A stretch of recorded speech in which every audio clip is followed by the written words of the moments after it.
New Holland 60-70 uchun yangi konkurent raqobatchi topildi. FM World 140 ot kuchli traktor akalar. Sotuvda tayyor. Xudo xolisa balonlar siljitiladigan ekan. 76 sxemaga ham tushadi deyapti.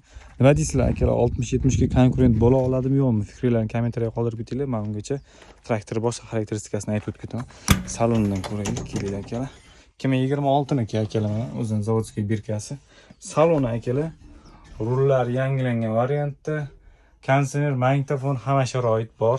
Tashqari avval aytib o'tgandek, ventilyatorlar ham bor bunda. Korobka reversiv, oldi orqa. Bemalol bitta rechakda zadniga yoki oldiga yurib ketsanglar bo'ladi.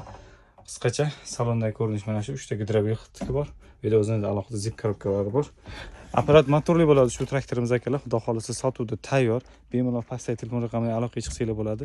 Batafsil yana ma'lumotlarni olish tartibi, lizingga qanday tartib olib chiqib ketsa bo'ladi, nasiya savdoga qanday olib chiqib ketsa bo'ladi, bemalol hammasini tushuntirib beramiz akalar. Bemalol pastdagi telefon raqamiga aloqaga chiqsanglar bo'ladi.